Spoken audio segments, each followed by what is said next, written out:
kita mengajak semua calon-calon presiden untuk mendatangi kontrak kepada siapapun, entah itu calon presiden, ketua partai, atau sekjen partai, yang dipidanakan sejak bulan Maret sekarang ini, maka pada saat presiden dilantik, yang sambutan pertama adalah saya mengeluarkan amnesti bagi orang-orang yang di penjara ini untuk keluar dan membentuk tim investigasi untuk menginvestigasi baik itu penyidik, penuntut, pengambil keputusan.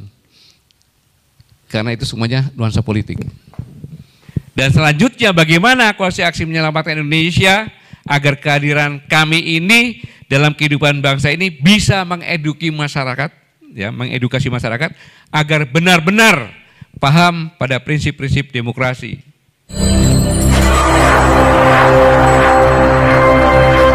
Saudara sekalian, bahwa kalau kita melihat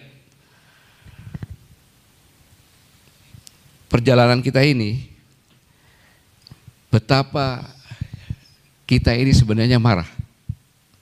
Saya yakin semuanya marah lihat keadaan ini. Tetapi memang marah itu kan disuruh oleh nafsu. Dan nafsu itu memang dari Tuhan supaya kita punya kemauan. Yang melaksanakan maksud ada akal kan gitu. Tapi akal yang sehat tidak bisa marah. Tetapi kalau sudah mulai proses bertubi-tubi, akhirnya akal juga akan marah. Ini pun yang dirasakan oleh rakyat. Walaupun pemerintah ini punya kekuasaan, punya aparat, punya semuanya. Kalau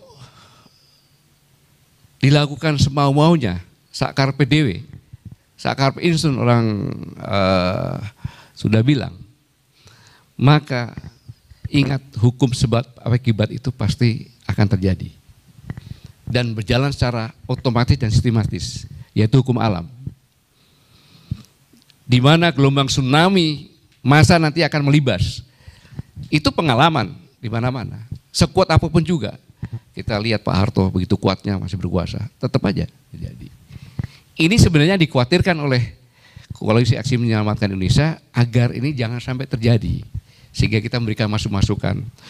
Dan kalau kita lihat masukan-masukan yang kita sampaikan, ini kan semuanya syarat dengan edukasi, argumentatif, logis, realistis, serta etis. Sehingga sebebal dan sejahat apapun penguasa, insya Allah mau mendengar dan menerima kritikan. Tapi apa faktanya? Apa yang menjadikan kritikan tidak direspon. Tetap saja membebal, bahkan direspon dengan mengkerangkeng. Yang mengkritik dengan argumentasi, dengan data-data yang lengkap, kemudian bersifat edukasi. Dan aneh bin ajaib, karena kehilangan akal untuk menjaring, menuntut, maka digunakanlah pasal-pasal dari undang-undang penjajah. Pasal 1, Undang-Undang nomor 1, tahun 1946. Itu sebenarnya undang-undang Belanda yang lahir pada tahun 1942 dan bulan Maret. Isinya plus sama persis, hanya di dalam undang-undang itu dicantumkan. Kalau Indonesia itu Belanda itu diberubah menjadi Indonesia. Gitu. Kalau gubernur militer itu dirubah menjadi presiden. Jadi persis. Bayangkan 78 tahun kita merdeka karena kehilangan akal menggunakan pasal yang persis diadopsi penjajah. Dan itu pasal khusus untuk semua anggota kami yang dipidanakan. Entah itu Jumur Hidayat, entah Sagana Nainggolan, Anton Permana, dan bahkan Bang Rocky nanti sama itu. Edi Mulyadi. Apakah tidak malu gitu loh. Tapi memang kemaluannya udah nggak ada sih, gimana lagi.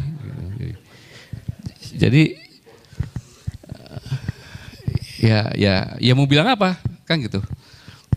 Toh mereka berpikir kamu buat apa semau-mau aja, pokoknya saya maunya seperti ini. Tetapi kami tidak akan surut, tidak akan surut. Seperti yang sekarang ini. Makanya dalam kesempatan ini saya mengajak kepada seluruh masyarakat, kita menantang semua calon presiden. Berani enggak dia menandatangani kontrak, yaitu barang siapa yang menjadi presiden, pada saat dia menjadi presiden, dia harus mengeluarkan amnesti dan mengeluarkan tim investigasi untuk siapapun yang mendidik dan mendidik, menuntut dan memutuskan hukuman bagi siapapun ketua-ketua partai atau calon presiden dan wakil presiden yang dipidanakan mulai bulan September. Saya ulangi,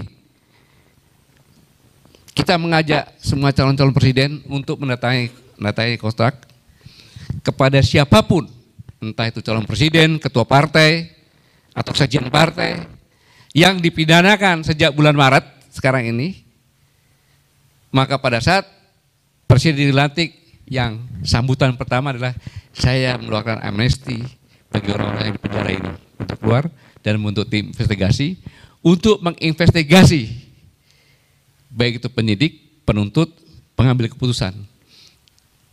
Karena itu semuanya nuansa politik. Kalau kayak gini terus, bisa-bisa nanti calon cuma satu. Nggak bisa kan? Maka diundur. Bisa. Sekarang aja Bawaslu sudah melaporkan KPU.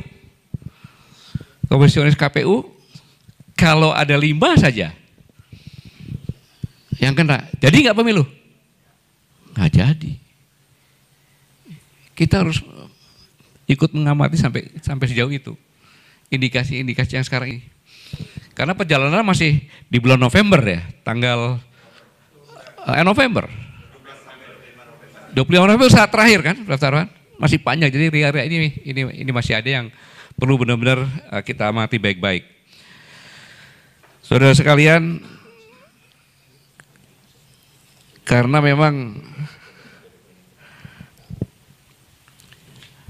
kami ini jangan berhenti untuk berjuang, karena kami ini selalu akan berusaha agar